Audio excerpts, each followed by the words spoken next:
Assalamualaikum teman-teman semuanya. Semoga kalian semua dalam keadaan sehat dan bahagia. Apa kabar hari ini? Semoga segala urusanmu lancar dan diberkahi. Sebelum kita mulai, izinkan saya untuk mendoakan agar hari-hari kalian selalu dipenuhi dengan kebahagiaan, kedamaian, dan keberkahan. Semoga kita semua diberi kekuatan untuk menghadapi setiap tantangan hidup dengan penuh rasa syukur. Nah, sekarang kalian pasti penasaran dengan kisah yang akan saya bagikan kali ini. Ada seorang kakek tua yang tak terduga menikah dengan seorang janda muda. Malam pertama mereka, jangan tanya. Apa yang terjadi sungguh di luar perkiraan, dan bisa membuat semua orang terkejut. Selamat mendengarkan kisah yang penuh teka-teki dan kejutan ini. Siapa tahu, ada pelajaran berharga yang bisa kita ambil dari setiap perjalanan hidup mereka. Jadi, jangan kemana-mana dan pastikan untuk tetap mendengarkan. Matahari bersinar lembut pagi itu, memberikan kehangatan yang pas untuk memulai aktivitas. Pasar tradisional di sudut desa tampak ramai, hiruk-pikuk penjual dan pembeli berbaur menjadi simfoni yang khas. Di tengah keramaian itu, seorang pria tua dengan pakaian sederhana berjalan pelan menyusuri deretan kios. Rambutnya yang telah memutih dan tongkat kayu yang ia gunakan menjadi penanda usianya yang sudah senja. Itulah kakek Harun. Kakek Harun, meski sudah 80 tahun, tetap terlihat energik. Ia adalah sosok yang dikenal ramah di desanya, meski kehidupannya jauh dari mewah. Hari itu, pandangannya tertuju pada seorang wanita muda yang tampak kesulitan. Wanita itu, bernama Mira, sedang membawa 2 kantong belanjaan besar. Sesekali ia berhenti, mengatur napas, kemudian melanjutkan langkahnya dengan susah payah. "Kenapa tidak minta tolong orang lain saja?" gumam kakek Harun dalam hati sambil mendekatinya. Tanpa basa-basi, kakek menawarkan bantuan. "Nak, sepertinya barangmu terlalu berat. Mari kubantu," katanya dengan nada rendah namun penuh ketulusan. Mira, yang semula ragu, akhirnya menyerahkan salah satu kantong belanjaannya. "Terima kasih, Pak. Saya pikir tidak ada yang peduli di sini," ucap Mira dengan senyum tipis. Saat berjalan bersisian, Mira menceritakan bahwa ia seorang janda muda yang baru pindah ke desa itu. Suaminya meninggal 2 tahun lalu dalam sebuah kecelakaan, meninggalkannya dengan seorang anak kecil yang masih membutuhkan banyak perhatian. "Bukan perkara mudah hidup sendiri, Pak. Tapi apa boleh buat, hidup harus terus berjalan," katanya dengan suara sedikit bergetar. Kakek Harun mendengarkan dengan penuh perhatian. Ia sendiri merasa iba mendengar kisah wanita muda ini. Di balik langkah pelan mereka, ada perasaan hangat yang mulai tumbuh. Kebaikan hati kakek Harun memberikan Mira sedikit ketenangan di tengah kekalutan hidupnya. Setelah sampai di rumah sederhana milik Mira, kakek Harun disuguhi segelas teh hangat sebagai ucapan terima kasih. Di situ, percakapan mereka menjadi lebih dalam. "Pak Harun, kenapa Bapak mau membantu saya tadi? Bukankah orang lain lebih memilih sibuk dengan urusannya sendiri?" tanya Mira. Kakek Harun tersenyum. "Nak, di usiaku ini, aku sadar satu hal. Hidup terlalu singkat untuk tidak berbuat baik. Siapa tahu, kebaikan kecilku hari ini bisa menjadi manfaat besar untuk orang lain." Mira terdiam, mencerna setiap kata yang diucapkan pria tua itu. Ada sesuatu yang berbeda pada kakek Harun. Ia bukan hanya pria tua biasa, ada kebijaksanaan dan ketenangan dalam dirinya yang membuat Mira merasa dihormati. Ketika kakek Harun pamit untuk pulang, Mira menyadari ada sesuatu yang aneh. Ia melihat luka samar di pergelangan tangan kakek yang seolah ingin ia sembunyikan. Penasaran, Mira bertanya, "Pak Harun, luka di tangan itu, apa yang terjadi?" Kakek terdiam sejenak, lalu menjawab dengan nada pelan, "Ini hanya kenangan masa lalu, Nak. Tidak penting untuk dibahas." Jawaban itu justru membuat Mira semakin penasaran. Siapa sebenarnya kakek Harun? Apa yang ia sembunyikan? Hari-hari berikutnya, Mira sering melihat kakek Harun di pasar atau berjalan di sekitar desa. Setiap kali mereka bertemu, kakek selalu menyapa dengan ramah. Lama-kelamaan, hubungan mereka menjadi lebih akrab. Mira bahkan sering mengajak kakek ke rumahnya untuk makan bersama. Di balik senyum dan keramahan kakek, Mira mulai merasakan ada beban yang ia pikul. Ia tidak pernah berbicara banyak tentang dirinya sendiri, tetapi tatapan matanya selalu menyiratkan sesuatu. Ada apa dengan kakek ini? Apa yang sebenarnya ia sembunyikan? Pikir Mira dalam hati. Pertemuan sederhana di pasar itu menjadi awal dari hubungan yang akan mengubah hidup mereka berdua. Meski terlihat seperti pertemuan biasa, di balik itu ada benih-benih kebaikan dan misteri yang mulai tumbuh. Mira merasa bahwa kakek Harun bukan sekadar pria tua biasa. Ada sesuatu yang lebih dalam tentang dirinya, sesuatu yang perlahan akan terungkap. Mira duduk di kursi kayu kecil di dapurnya yang sederhana, sambil memandangi teh panas yang berasap di depannya. Pikiran tentang kakek Harun terus menghantui benaknya. Pria tua itu bukan hanya sosok yang baik hati, tetapi juga penuh misteri. Namun, Mira merasa sungkan untuk bertanya lebih jauh. Kenapa aku merasa dia seperti menyimpan sesuatu? Tapi apa urusanku memikirkan orang lain? Sudah cukup hidupku ini rumit, gumam Mira pelan, mencoba meyakinkan dirinya sendiri untuk tidak terlalu peduli. Namun, takdir tampaknya punya rencana lain. Seminggu setelah pertemuan di pasar, Mira mengalami kesulitan besar.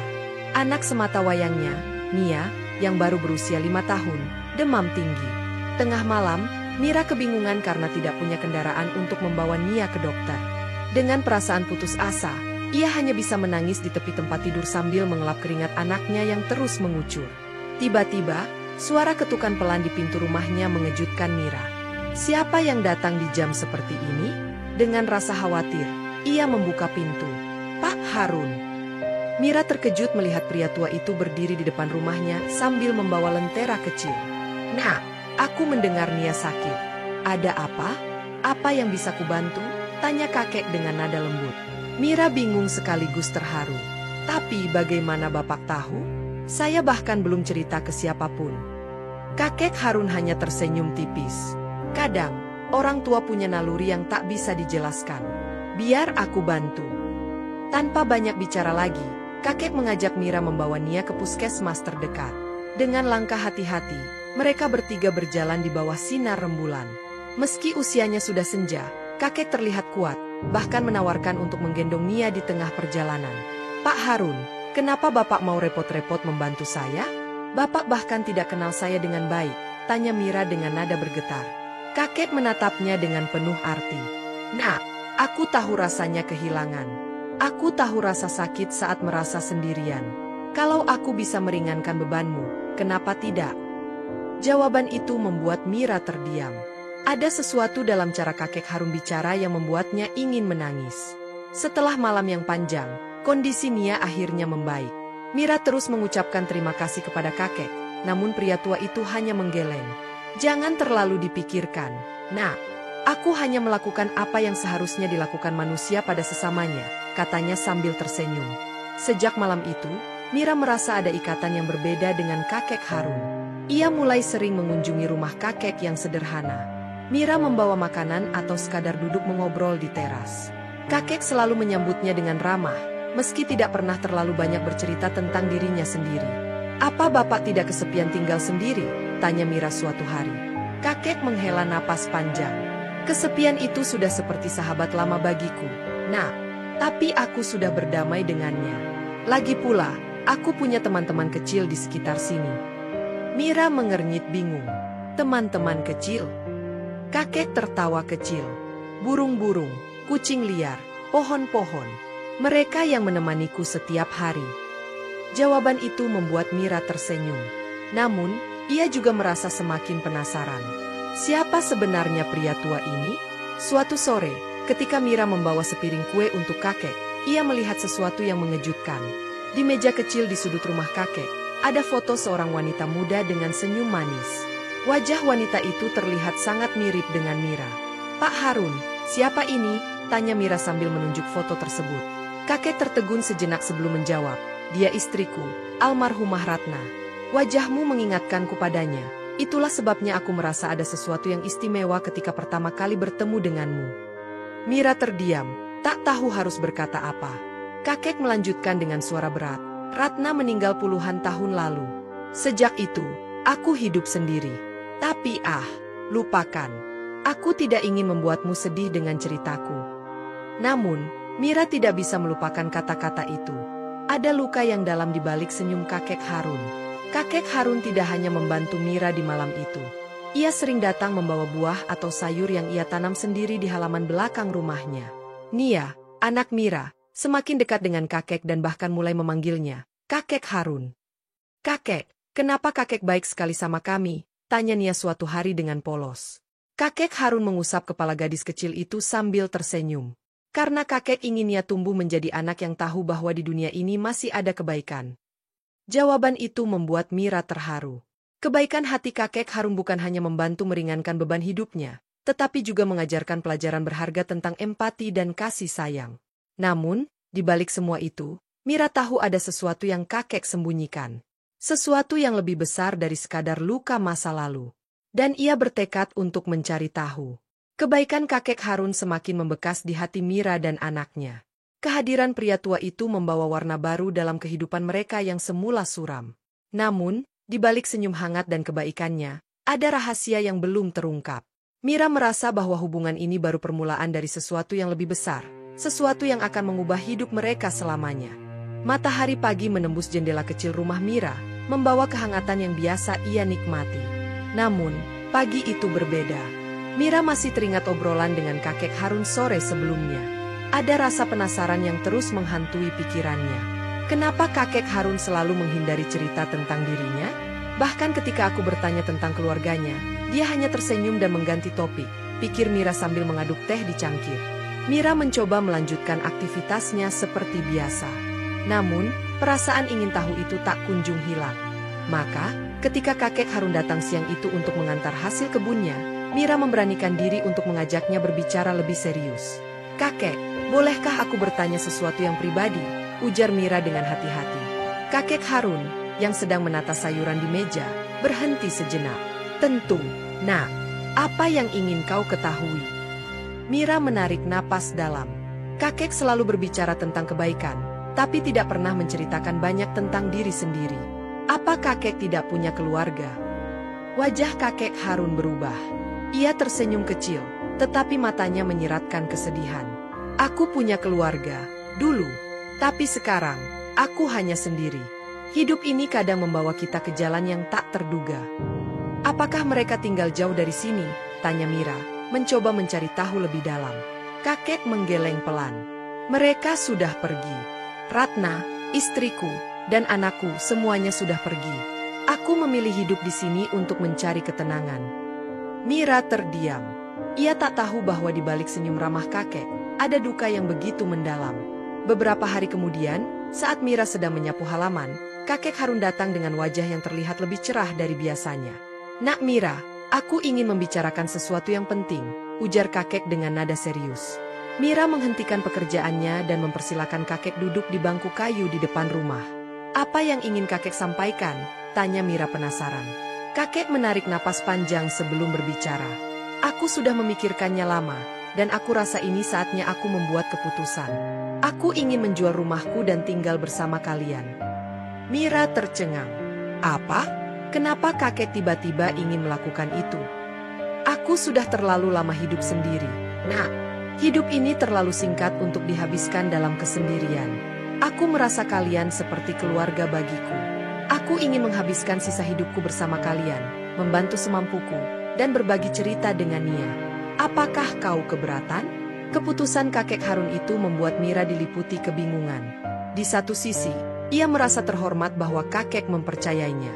Namun, di sisi lain, ia khawatir akan tanggung jawab yang besar. Malam itu, Mira duduk di kamar sambil menatap Nia yang sudah tertidur pulas. Pikirannya bercabang. "Kalau aku mengizinkan kakek tinggal bersama kami, apa aku mampu menjaga dan merawatnya? Tapi, di sisi lain, aku juga tahu betapa kesepiannya dia. Bagaimana kalau ini adalah cara Tuhan memberikan keluarga baru untuk kami?" Esok harinya, Mira mengajak kakek berbicara. "Kakek, aku merasa ini keputusan yang besar. Aku harus jujur, aku merasa ragu, bukan karena aku tidak mau. Tapi aku takut mengecewakan kakek." Kakek Harun tersenyum. "Nak, aku tidak mencari kesempurnaan. Aku hanya ingin merasakan kebersamaan lagi, meski itu sederhana. Kalau kau setuju, kita bisa melaluinya bersama." Perkataan kakek membuat Mira menangis. Ia merasa bahwa kakek Harun bukan hanya pria tua biasa, tetapi seseorang yang tulus dan penuh kasih. "Baiklah, kakek.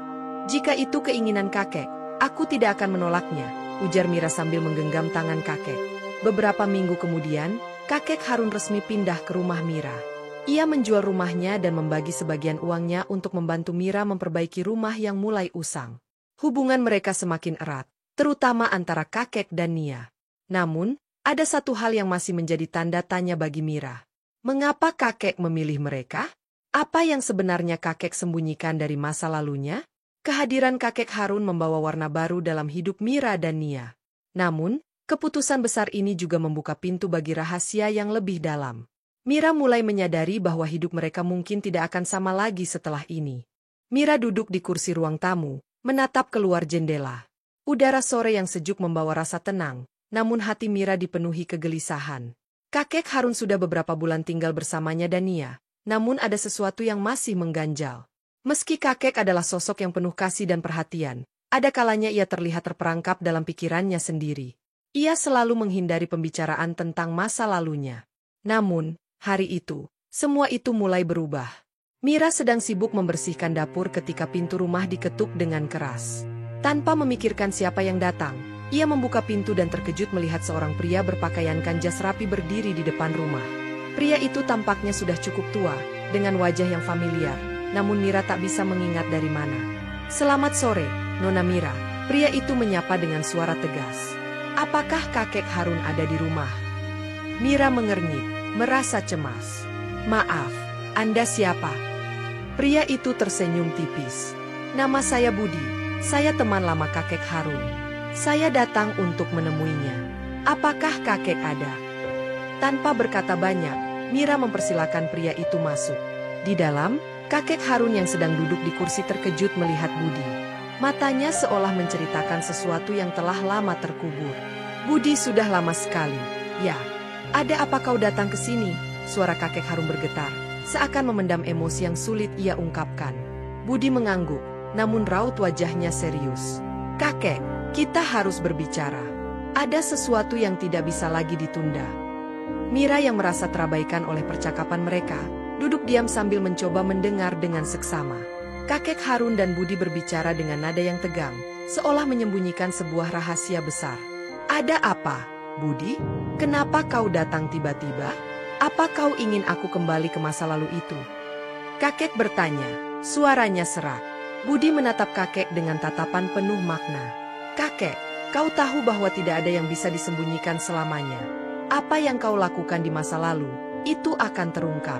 Saat ini, waktunya sudah tiba." Mira mulai merasa ada yang tidak beres. Ia memberanikan diri untuk bertanya, "Apa maksud kalian? Apa yang sebenarnya terjadi pada kakek?" Kakek Harun terdiam. Ia menatap Mira dengan tatapan yang dalam, seakan ingin berkata sesuatu, namun urung. Setelah beberapa detik hening, ia akhirnya membuka mulut. "Mira, aku ingin kau tahu bahwa apa yang akan aku ceritakan ini adalah bagian dari hidupku yang sangat kelam. Namun, aku merasa sudah saatnya kau tahu, agar kau tidak salah paham tentang diriku." Masa lalu yang kelam. Kakek Harun menarik napas panjang, matanya terpejam sejenak seolah mengingat kembali kenangan yang telah lama terkubur. "Aku dulu bukanlah orang seperti yang kalian kenal sekarang. Aku adalah seorang pria muda yang penuh ambisi dan keserakahan. Beberapa dekade yang lalu, aku terlibat dalam dunia bisnis yang kotor, dunia yang penuh dengan korupsi, penipuan, dan kejahatan. Aku bekerja dengan orang-orang yang tak segan merusak kehidupan orang lain demi keuntungan pribadi." Mira terkejut mendengar pengakuan itu. Kakek Harun yang selalu tampak bijaksana dan penuh kasih, ternyata memiliki sisi gelap yang belum pernah ia duga. Lalu, bagaimana bisa kakek berubah? Apa yang membuat kakek meninggalkan semua itu? Tanya Mira, hatinya berdebar. Kakek menghela napas dalam. "Aku bertemu dengan Ratna, istriku, yang kemudian memberiku harapan baru. Ratna adalah wanita yang sangat baik hati, dan dia menuntun aku untuk keluar dari dunia itu. Namun, kebahagiaan kami tidak berlangsung lama. Saat kami akhirnya memutuskan untuk hidup bersama dengan cara yang benar, aku diseret kembali ke dunia lama oleh teman-temanku." Mira mendengarkan dengan seksama. Apa yang terjadi setelah itu? Kakek terdiam sejenak, sebelum akhirnya melanjutkan dengan suara yang lebih berat.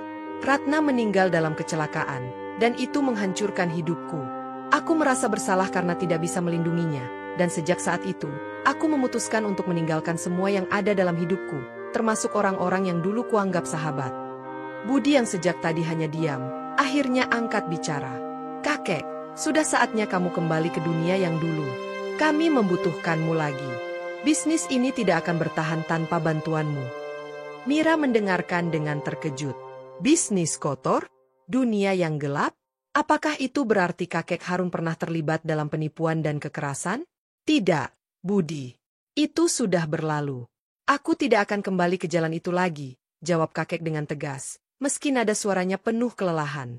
Mira tak bisa menahan rasa cemasnya. Kakek, apakah ini benar? Apakah selama ini kakek menyembunyikan semuanya dariku?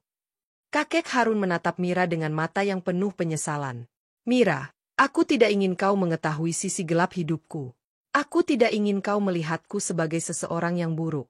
Aku hanya ingin hidup tenang bersama kalian. Namun, kadang-kadang, masa lalu kita tidak bisa begitu saja dilupakan. Budi akhirnya berdiri, menatap kakek Harun dengan penuh harap. Kakek, dunia ini penuh dengan godaan. Tapi kami tahu bahwa kamu adalah satu-satunya orang yang bisa menolong kami. Tolong pertimbangkan baik-baik. Kakek Harun menggelengkan kepalanya. Aku sudah cukup menyesali semua yang telah kulakukan. Aku tidak akan kembali ke jalan itu, Budi. Aku akan menghabiskan sisa hidupku dengan cara yang lebih baik, bahkan jika itu berarti hidup dalam kesederhanaan. Budi menatap kakek dengan kecewa, namun akhirnya pergi tanpa mengatakan kata-kata lain. Mira terdiam, bingung dengan perasaan yang campur aduk. Kakek Harun bukan hanya sosok yang baik hati, tetapi juga seseorang dengan masa lalu yang kelam. Semua yang ia kira tentang kakek berubah seketika. Namun, meskipun masa lalu kakek penuh dengan kegelapan, Mira merasakan bahwa kebaikan yang dimiliki kakek lebih besar dari apapun yang ia pernah lakukan di masa lalu.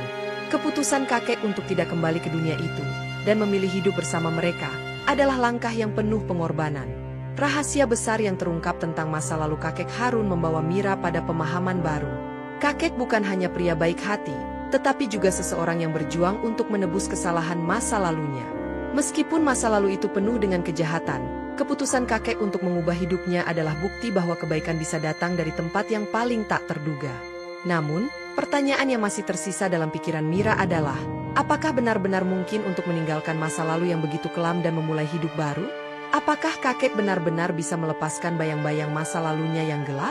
Beberapa minggu setelah pertemuan dengan Budi, Mira merasa ada perubahan yang lebih dalam pada kakek Harun. Perubahan ini tidak hanya terasa pada sikapnya terhadap kehidupan, tetapi juga dalam cara dia berinteraksi dengan Nia, yang mulai mendekati kakek dengan rasa hormat yang lebih mendalam. Mira pun merasakan kehangatan yang belum pernah ia rasakan sebelumnya, meski ada bayang-bayang ketegangan yang masih menyelimuti suasana rumah mereka. Suatu malam, setelah makan malam sederhana, kakek Harun duduk di teras rumah mereka, menatap bintang-bintang di langit yang bersih. Mira yang sedang mencuci piring, merasakan ada sesuatu yang tidak biasa pada kakek malam itu. Ada ketenangan dalam tatapannya yang jarang terlihat sebelumnya. Kenapa kakek tampak begitu tenang malam ini? Tanya Mira sambil bergabung di teras. Kakek Harun tersenyum tipis, kemudian menepuk kursi di sebelahnya, menyilakan Mira untuk duduk. Mira, aku merasa ada sesuatu yang harus aku katakan. Aku sudah cukup lama menyembunyikan banyak hal dari kalian. Mira duduk dengan hati-hati, siap mendengarkan. Apa itu, kakek? Kakek Harun menarik napas dalam-dalam. Setelah Budi datang beberapa waktu lalu, aku mulai berpikir tentang hidupku. Aku tahu aku tak bisa terus hidup dengan melarikan diri dari masa lalu. Tapi, aku juga tahu satu hal. Aku ingin hidup dengan lebih damai sekarang. Aku tidak ingin menjadi bagian dari dunia yang dulu. Mira memandangnya dengan serius. Lalu apa yang kakek inginkan, kakek? Kakek melihat langit yang penuh bintang, seolah mencari jawaban di sana. Aku ingin menebus semua kesalahan yang pernah aku buat. Aku ingin menghabiskan sisa hidupku dengan melakukan hal-hal baik, yang bisa membuat hidup ini berarti. Aku tidak peduli lagi tentang harta atau kekuasaan.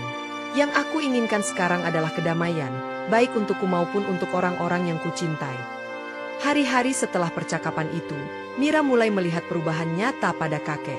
Dia lebih sering menghabiskan waktu di kebun, menanam bunga-bunga yang cantik dan buah-buahan yang segar. Namun, selain itu, kakek juga mengunjungi panti jompo dan menyumbangkan sebagian kecil dari apa yang dia miliki untuk membantu mereka yang membutuhkan. Bukan hanya uang, tetapi juga waktunya yang sangat berharga bagi orang-orang yang tinggal di sana.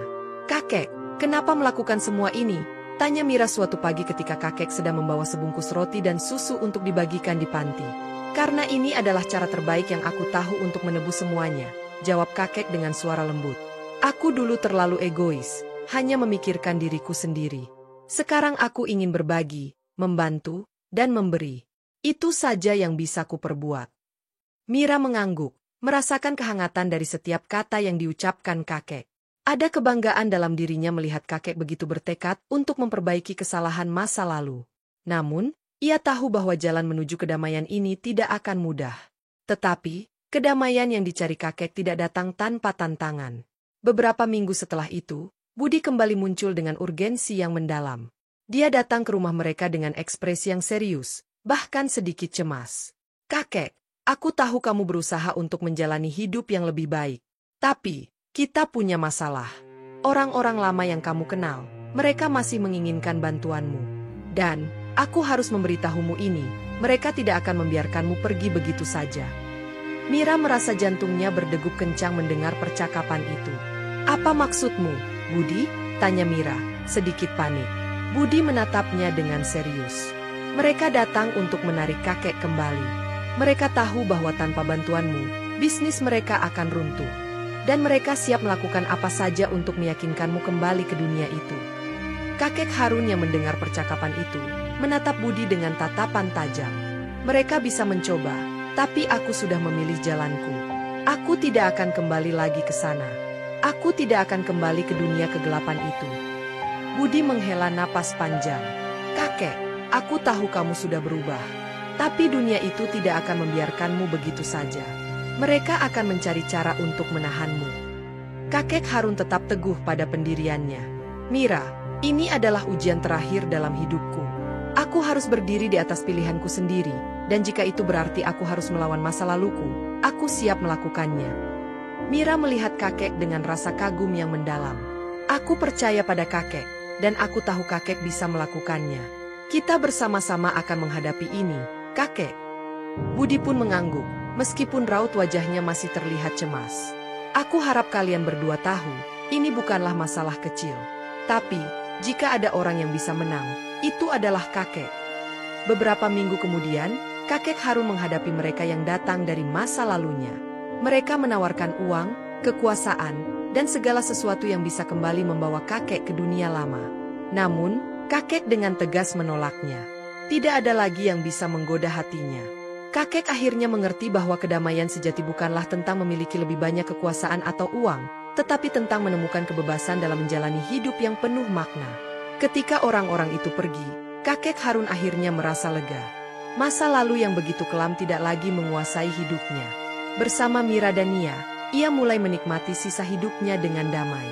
Beberapa tahun kemudian, kakek Harun meninggal dunia dengan senyum di wajahnya. Tidak ada lagi penyesalan, tidak ada lagi kekhawatiran. Dia telah menemukan kedamaian yang selalu ia cari. Saat ia pergi, Mira berdiri di sampingnya dengan penuh rasa syukur. "Kakek, terima kasih sudah mengajarkan kami tentang arti hidup yang sebenarnya. Kau telah mengubah hidup kami, dan kami akan selalu mengenangmu." Nia yang berdiri di samping Mira, menambahkan, "Kakek mungkin sudah pergi, tapi ajarannya akan selalu hidup dalam diri kami. Kedamaian yang dia temukan adalah hadiah terindah yang bisa kami dapatkan." Dengan itu, mereka berdua duduk di sebelah makam kakek Harun, merasakan kedamaian yang menenangkan hati mereka. Hidup kakek mungkin telah berakhir, tetapi warisannya akan terus hidup dalam setiap langkah mereka, sebagai pengingat bahwa kedamaian sejati tidak pernah datang tanpa perjuangan. Kakek Harun sudah meninggal dunia, dan kepergiannya meninggalkan kekosongan yang dalam di hati Mira dan Nia. Meskipun mereka merasa sedih, ada juga rasa lega karena kakek akhirnya menemukan kedamaian yang telah lama ia cari. Kakek yang dulu penuh dengan keraguan dan beban, kini pergi dengan ketenangan yang luar biasa. Mira duduk di teras rumah, di tempat yang biasa mereka duduki bersama kakek. Matahari terbenam, menciptakan warna jingga yang lembut di langit, namun hati Mira terasa berat. Ia memandangi kursi kosong di sebelahnya, tempat kakek Harun biasa duduk dengan tenang, menatap bintang, dan berbicara tentang harapan dan impian yang dia miliki. Nia, yang kini lebih dewasa, duduk di sampingnya, memegang tangan Mira dengan lembut. "Kita harus melanjutkan apa yang kakek mulai," kata Nia dengan suara yang penuh tekad. Mira menatap Nia dengan mata yang sedikit berkaca-kaca. "Aku tahu, Nia, tapi rasanya aku kehilangan bagian besar dari diriku. Kakek adalah sumber kekuatanku. Bagaimana kita bisa melanjutkan semua yang dia perjuangkan?" Nia tersenyum, mencoba menenangkan Mira. Kakek sudah mengajarkan kita banyak hal. Tentang memberi, tentang ketulusan, dan tentang kedamaian yang datang setelah perjuangan panjang. Kita tidak akan pernah melupakan itu, kan? Mira mengangguk, meskipun masih ada rasa hampa yang menghantui. Kakek telah menunjukkan pada kita bahwa hidup ini bukan tentang apa yang kita punya, tetapi tentang apa yang bisa kita beri. Kita harus meneruskan itu, Nia. Bukan hanya untuk kakek, tetapi untuk diri kita sendiri. Salah satu warisan besar yang ditinggalkan oleh kakek adalah panti jompo yang sering ia kunjungi dan bantu. Kakek Harun, meskipun tidak banyak harta, selalu merasa bahwa kebahagiaan sejati terletak pada membantu sesama. Kini, panti jompo itu menjadi sangat berarti bagi Mira dan Nia. Mereka memutuskan untuk melanjutkan apa yang telah kakek mulai.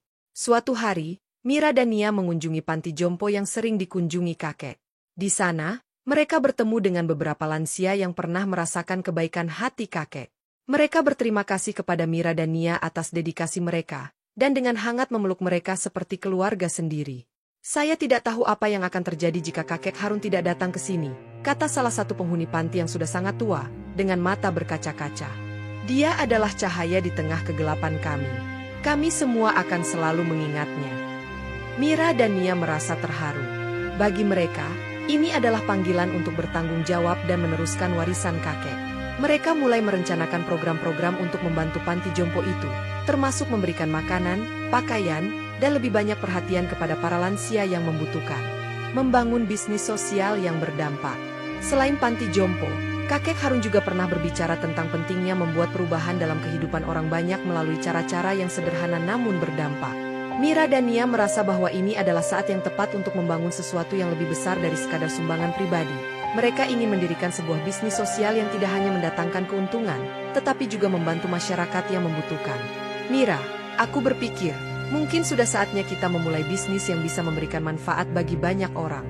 Tidak hanya untuk kita, tapi untuk orang-orang di sekitar kita, kata Nia dengan penuh semangat. Mira memandang Nia dengan rasa kagum. Apa yang kamu pikirkan? Nia menggelengkan kepala, aku belum punya jawabannya, tapi aku rasa kita bisa memulai dengan membantu mereka yang paling membutuhkan, dengan memberi mereka pekerjaan yang layak, dan membantu mereka yang kurang mampu. Mira tersenyum, merasakan bahwa harapan yang ada di hati Nia adalah harapan yang sama yang kakek miliki, untuk memberi lebih banyak, untuk berbagi lebih banyak. Mereka pun memulai langkah pertama dalam mewujudkan impian itu, mulai dengan membuka sebuah warung kecil yang menjual makanan sehat dan bergizi dengan harga terjangkau. Mereka juga memberikan pelatihan kerja kepada orang-orang yang ingin bekerja di warung tersebut. Hari demi hari berlalu, dan bisnis sosial yang mereka bangun semakin berkembang. Mira dan Nia merasa bangga karena apa yang mereka lakukan kini mulai membuahkan hasil. Mereka mendapatkan banyak dukungan dari masyarakat sekitar, yang tidak hanya mengapresiasi kualitas makanan, tetapi juga cara mereka menjalankan bisnis dengan hati yang tulus. Suatu sore, mereka berdiri di depan warung mereka, melihat para pelanggan yang datang dengan senyum lebar, dan Nia berkata, kakek pasti akan bangga melihat semua ini, Mira. Mira mengangguk, merasakan betapa dalamnya warisan yang kakek tinggalkan. Aku yakin dia melihat kita dari sana. Kita melakukannya untuk dia, untuk diri kita, dan untuk semua orang yang membutuhkan. Mira dan Nia terus berusaha menjalani hidup dengan penuh makna, tetap membawa nilai-nilai yang kakek Harun ajarkan. Meskipun kakek sudah tiada, mereka merasa bahwa kedamaian yang ia temukan tidak hanya menjadi warisan spiritual, tetapi juga menjadi inspirasi hidup mereka. Mereka belajar untuk memberi, untuk memperjuangkan kedamaian dalam setiap tindakan mereka, dan untuk selalu mengingat bahwa hidup yang penuh makna adalah hidup yang berbagi dengan sesama. Akhir yang penuh harapan. Beberapa tahun kemudian, Mira dan Nia berdiri di sebuah taman yang sepi, menghadap ke langit malam yang dipenuhi bintang. Mereka merasa bahwa hidup mereka kini lebih bermakna dari sebelumnya. Mereka telah menemukan kedamaian yang kakek rasakan sebelum pergi, dan warisan yang ia tinggalkan akan terus hidup dalam setiap langkah mereka. Nia menatap Mira dengan senyum lebar. Mira, kita sudah membuatnya bangga, kan? Mira menatap bintang-bintang, seolah merasa kedekatan dengan kakek yang telah tiada. Ya, kita sudah melakukannya. Dan kita akan terus melanjutkan ini, untuk kakek, untuk kita, dan untuk semua orang yang membutuhkan. Dengan itu, mereka berdiri tegak, siap untuk menghadapi masa depan yang penuh harapan, membawa kedamaian yang kakek temukan ke dalam setiap tindakan mereka. Kakek Harun mungkin sudah pergi, tetapi ajaran dan cinta yang ia tanamkan akan tetap hidup dalam mereka selamanya. Mira dan Nia merasa bahwa hidup mereka telah memasuki babak baru setelah mewujudkan warisan kakek Harun, namun kenyataan kehidupan tetap tidak pernah mudah. Bisnis sosial mereka mulai berkembang, tetapi tantangan baru datang dengan cara yang tidak terduga. Suatu hari, ketika warung mereka sedang ramai dikunjungi, seorang pria berpakaian rapi masuk dan langsung menuju meja mereka. Pria itu mengenakan jas hitam yang sangat formal, tampak seperti pengusaha besar. Tanpa basa-basi, dia langsung berkata, "Saya dengar kalian membuka warung sosial ini untuk membantu orang-orang. Apa yang kalian pikirkan mengenai ekspansi besar-besaran?" Mira dan Nia saling berpandangan. Nia, yang lebih muda dan lebih berani, yang pertama kali membuka suara, "Ekspansi? Kami bukan pengusaha besar, Pak. Kami hanya ingin memberikan yang terbaik untuk masyarakat di sekitar kami, dengan cara yang sederhana." Pria itu tersenyum sinis. "Sederhana atau tidak, kalian pasti tahu bahwa ada uang besar di balik usaha seperti ini. Kalau kalian ingin melanjutkan dan berkembang, kalian harus tahu siapa yang mengendalikan pasar. Saya bisa membantu kalian dengan pendanaan yang besar, tetapi ada konsekuensi yang harus kalian terima." Mira merasa jantungnya berdegup kencang. Dia tahu bahwa tawaran ini bisa membuka pintu untuk kemajuan yang lebih cepat, namun dia juga merasakan ada sesuatu yang tidak beres dengan pria itu. "Kami tidak mencari bantuan hanya untuk keuntungan semata, Pak. Kami ingin membantu orang, bukan menjadi bagian dari permainan besar yang hanya menguntungkan segelintir orang," jawab Mira dengan tegas. Pria itu mendekat dan berbicara dengan suara lebih rendah, hampir seperti bisikan. "Kalian harus sadar, dunia ini bukan tempat untuk idealisme. Kalian akan kehabisan nafas di dunia ini jika hanya mengandalkan hati yang murni. Kita hidup dalam dunia yang penuh persaingan." Mira dan Nia tidak bisa menahan rasa cemas yang mulai muncul. Mereka tahu bahwa tawaran itu datang dengan harga yang tinggi. Namun, mereka juga tahu bahwa mereka harus melanjutkan perjuangan kakek Harun, yang selalu mengajarkan bahwa hidup adalah tentang berbagi, bukan hanya meraup keuntungan. Beberapa malam setelah pertemuan dengan pria misterius itu, Mira dan Nia duduk di ruang tamu rumah mereka, berbicara tentang keputusan yang harus diambil. Kakek Harun selalu mengajarkan bahwa hidup yang baik adalah hidup yang dijalani dengan integritas, tetapi dunia bisnis tidak selalu sejalan dengan itu. "Apa yang kita lakukan sekarang, Mira?" tanya Nia, suaranya penuh dengan kebingungan. "Apa kita akan terus seperti ini? Tanpa bantuan besar? Tanpa ekspansi? Aku khawatir kalau kita tidak bisa bertahan lama." Mira menarik napas dalam-dalam, mencoba menenangkan dirinya. "Aku tahu, Nia. Tapi aku ingat apa yang kakek katakan. Jangan pernah tukar prinsip dengan uang." Itu kata-kata yang selalu dia ulang-ulang.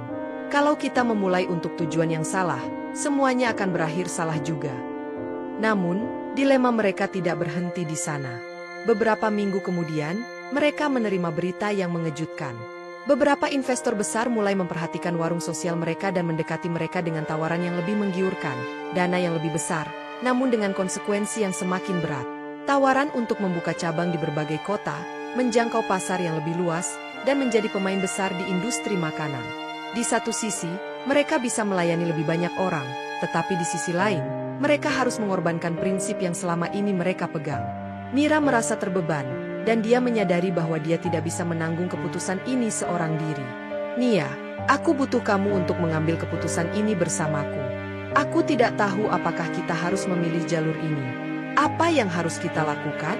Berjuang untuk tetap setia pada prinsip kita atau menerima kenyataan bahwa dunia ini tidak selalu berjalan seperti yang kita inginkan?" Nia, dengan wajah serius, menatap Mira. "Kita tidak bisa membiarkan diri kita hanyut dalam godaan uang dan kemewahan. Kita harus tetap dengan apa yang kakek ajarkan, tentang membantu orang, tentang berbagi.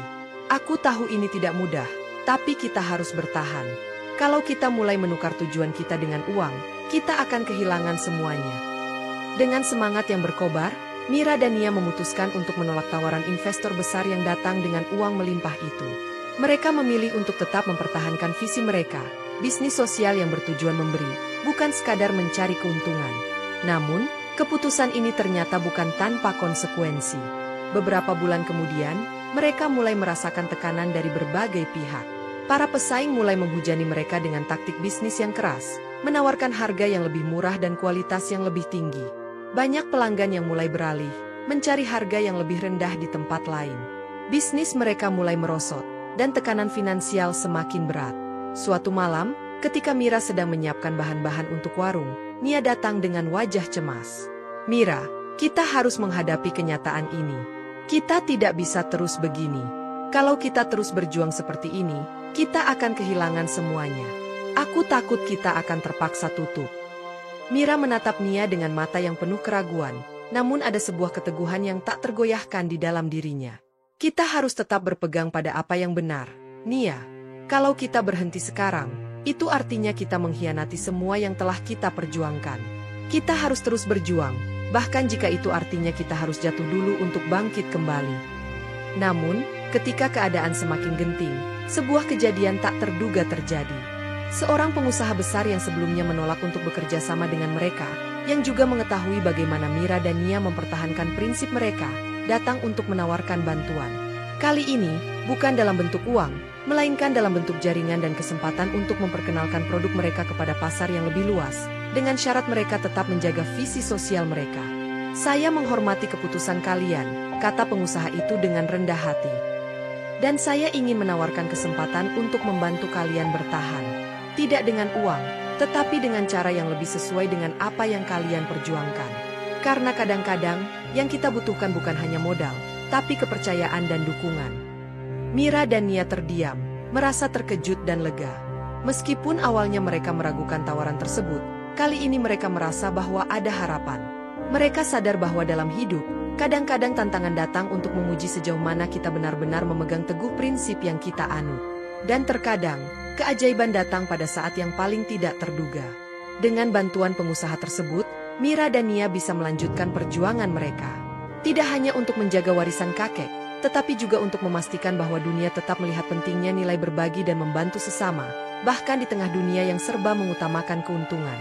Begitulah kelanjutan cerita tentang tantangan baru yang dihadapi Mira dan Nia. Mereka terus berjuang, tidak hanya dengan hati yang teguh tetapi juga dengan kebijaksanaan yang mereka dapatkan dari perjuangan kakek Harun. Apakah mereka akan berhasil atau gagal? Itu adalah bagian dari perjalanan mereka yang penuh teka-teki. Setelah mendapat dukungan dari pengusaha yang percaya dengan visi mereka, Mira dan Nia kembali merasa ada harapan. Namun, kedamaian itu tidak berlangsung lama. Meskipun mereka bisa melanjutkan usaha mereka, kenyataan pahit mulai terasa saat mereka menghadapi berbagai konflik batin yang belum pernah mereka bayangkan sebelumnya. Mira merasa semakin tertekan oleh ekspektasi dari luar, terutama dari pihak pengusaha besar yang telah memberi mereka kesempatan. Ia merasa ada banyak hal yang perlu disesuaikan dengan permainan besar ini, dan kadang-kadang, keputusan yang diambil bukanlah keputusan yang mudah. Mereka harus menyesuaikan diri dengan standar yang lebih tinggi, yang mulai mengubah cara mereka memandang bisnis mereka. Di sisi lain, Nia semakin gelisah. Ia merasa terasing dengan keputusan-keputusan yang mereka ambil.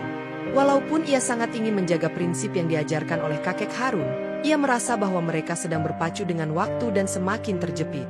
"Mira," Nia berkata suatu malam, "aku mulai merasa kita kehilangan arah. Dulu, kita punya tujuan yang jelas, menolong orang tanpa mengharapkan imbalan besar. Sekarang, aku tidak tahu." Mira yang masih berusaha untuk bertahan pada prinsip kakek, hanya bisa menatap kosong keluar jendela. Pikirannya bercampur aduk. "Kita tidak bisa mundur sekarang, Nia. Kita sudah terlalu jauh. Kita harus terus maju, meskipun itu terasa berat." Namun, seiring berjalannya waktu, tekanan semakin besar. Mereka dipaksa untuk membuat perubahan yang bertentangan dengan apa yang selama ini mereka pegang teguh, seperti mengurangi bahan makanan berkualitas untuk menekan biaya, atau menerima sponsor-sponsor besar yang semakin mengubah arah dari tujuan sosial mereka. Mira merasa kehilangan kontrol atas usaha yang dulunya begitu murni, dan mulai meragukan apakah mereka masih bisa mempertahankan prinsip itu dalam dunia yang serba pragmatis ini. Suatu hari, saat Mira dan Nia sedang bekerja di warung, seorang pelanggan lama datang, seorang ibu tua yang selalu membeli makanan di warung mereka setiap minggu. Ibu tua itu, dengan rambut beruban dan wajah penuh kerutan, mendekati Mira dengan tatapan penuh kekhawatiran. "Mira, Nia," ucap ibu itu lembut. "Saya dengar kalian mulai menerima investasi besar dan mengubah banyak hal di sini. Saya khawatir, kalian sedang melupakan tujuan mulia kalian. Kakek Harun pasti tak akan ingin melihat kalian berubah seperti ini." Mira terdiam, merasakan setiap kata ibu itu menembus hatinya. Ibu tua itu benar. Mereka telah berubah. Dan perasaan itu mulai menghantui mereka berdua. menyadarkan mereka akan apa yang selama ini mereka lakukan. Namun, rasa takut akan kegagalan dan tekanan dari luar begitu kuat, mereka merasa bahwa tidak ada pilihan lain. Namun, itu adalah momen pembuka mata bagi Mira. Ia sadar bahwa mereka harus membuat keputusan besar yang akan mengubah arah hidup mereka. Mereka bisa memilih untuk tetap berpegang pada prinsip dan nilai-nilai kakek Harun, atau mereka bisa menuruti godaan untuk menjadi bagian dari dunia yang lebih besar, namun kehilangan esensi dari apa yang mereka perjuangkan. Mira, kata Nia dengan suara yang tegas setelah beberapa lama merenung, aku rasa sudah saatnya kita memilih. Kita harus kembali ke jalan yang benar, tidak peduli apa yang akan terjadi. Kakek Harun selalu mengajarkan kita untuk tidak takut menghadapi dunia luar, dan kita harus menjalankan usaha ini dengan hati yang tulus. Mira menatap Nia dengan haru. Ia merasa bahwa mereka berdua berada di persimpangan jalan yang sangat sulit. Namun, ia juga tahu bahwa inilah saatnya untuk benar-benar memilih apa yang mereka percayai. Keputusan besar pun diambil. Mira dan Nia memutuskan untuk mengakhiri kerjasama dengan investor besar dan kembali menjalankan warung dengan prinsip yang mereka pegang sejak awal. Mereka juga menolak tawaran ekspansi dan sponsor yang datang, memilih untuk tetap kecil tetapi bermakna. Namun, keputusan ini datang dengan konsekuensi yang berat. Dalam beberapa bulan, pendapatan mereka menurun drastis. Banyak pelanggan yang kembali beralih ke pesaing mereka yang menawarkan harga lebih murah dan kualitas yang lebih baik. Mereka mulai merasa kewalahan, dan biaya operasional semakin meningkat. Beberapa kali, mereka hampir terpaksa menutup warung mereka. Namun, di saat-saat paling gelap ini, mereka menerima kejutan besar. Banyak pelanggan setia mereka, yang selama ini mereka bantu dengan makanan murah dan berkualitas, mulai memberikan dukungan yang lebih besar.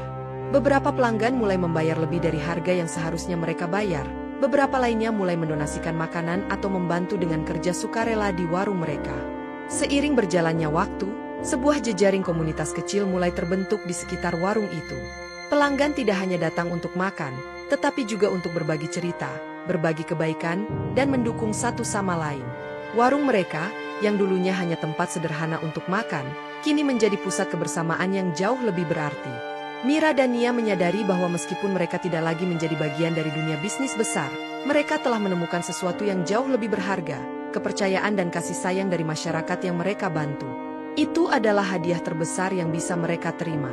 Pelajaran yang dipetik dan masa depan yang penuh harapan.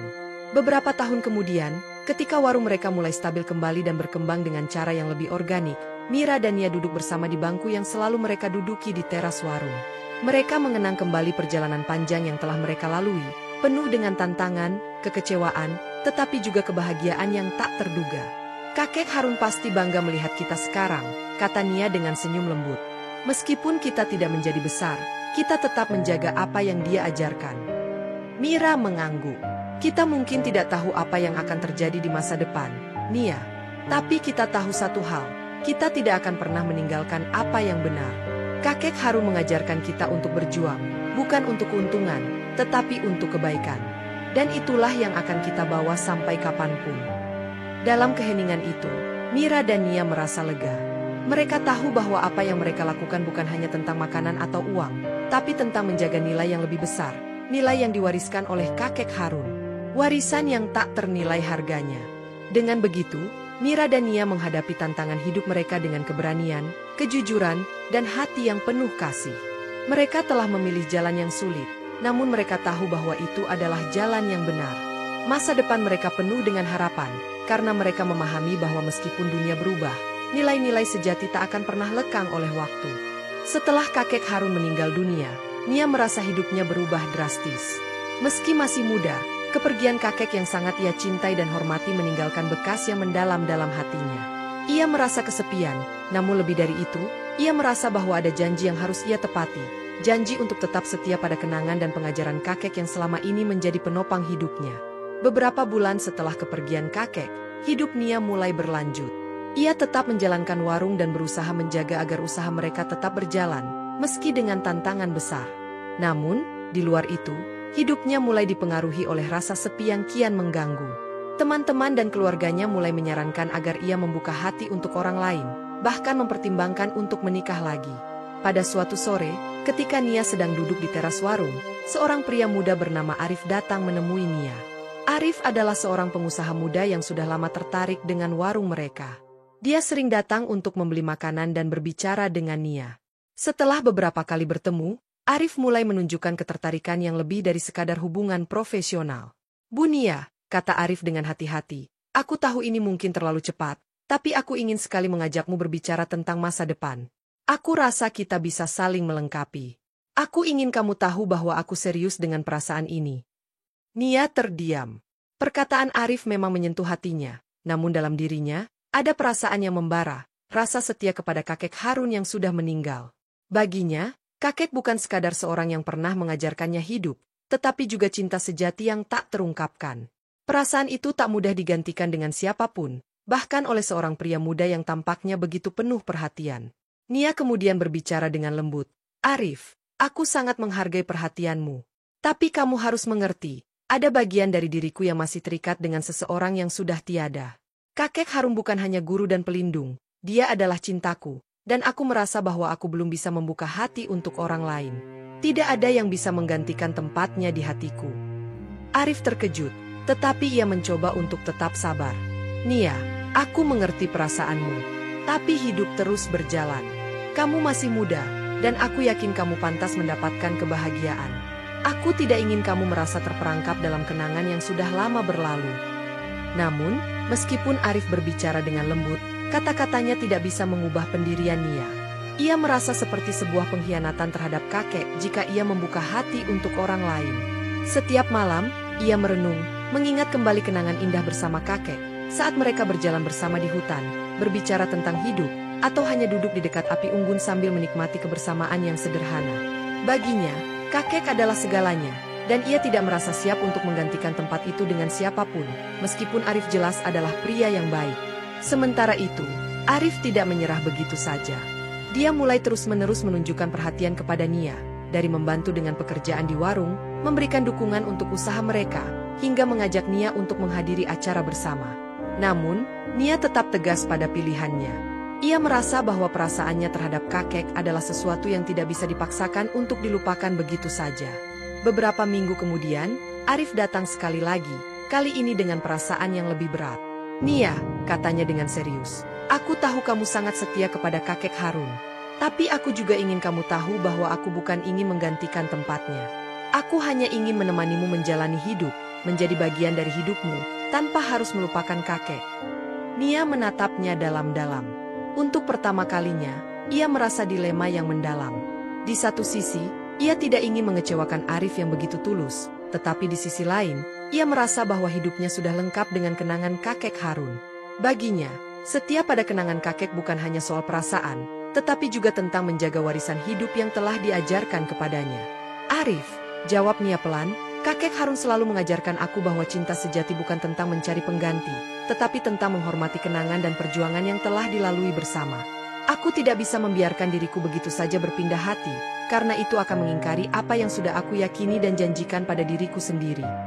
Arif menundukkan kepala, meskipun hatinya terasa hancur. "Aku paham, Nia. Aku tidak akan pernah memaksamu. Namun, aku tetap berharap kita bisa tetap menjadi teman, dan jika suatu saat nanti kamu berubah pikiran, aku akan ada di sini." Keputusan Nia untuk tetap setia pada kenangan kakek Harun memang berat, terutama saat melihat Arif yang begitu tulus. Namun, ia tahu bahwa keputusan ini adalah keputusan yang harus diambil demi menghormati kenangan kakek. Cinta sejati bukanlah sesuatu yang bisa digantikan dalam sekejap, dan ia merasa bahwa hidupnya harus dipenuhi dengan makna yang lebih besar, makna yang selama ini diajarkan oleh kakek. Hari-hari berlalu dengan damai meski ada rasa kehilangan yang kerap menghampiri hati Nia. Ia tetap melanjutkan usaha warung mereka dengan penuh semangat, mengingat bahwa kakek Harun selalu mengajarkan untuk tetap kuat meski harus menghadapi banyak tantangan. Dalam hatinya, Nia yakin bahwa ia sedang melakukan hal yang benar, meskipun mungkin tidak mudah bagi banyak orang untuk memahaminya. Suatu malam, saat ia duduk sendirian di teras warung, Nia menatap langit malam yang penuh bintang. Ia merasa dekat dengan kakek, seolah kakek masih ada di sampingnya, memberikan dukungan dan kekuatan untuk terus maju. Nia tahu, meskipun ia tidak menikah lagi, ia akan selalu membawa kenangan indah itu dalam setiap langkahnya, dengan hati yang setia dan penuh kasih. Dengan demikian, Nia menghadapi tantangan besar dalam hidupnya, menjaga kesetiaan pada cinta yang telah pergi, sementara dunia terus bergerak maju. Meski banyak yang mencoba untuk menggoyahkan pendiriannya, Ia tahu bahwa keputusan untuk tetap setia pada kakek Harun adalah keputusan yang tepat, meskipun itu berarti ia harus menjalani hidupnya sendirian tanpa pasangan di sisinya. Hari-hari berlalu dengan penuh teka-teki dan kesunyian. Nia, meski tak lagi muda, merasa bahwa setiap langkah yang ia ambil adalah langkah penuh makna, penuh dengan kenangan dan pelajaran yang diberikan oleh kakek Harun.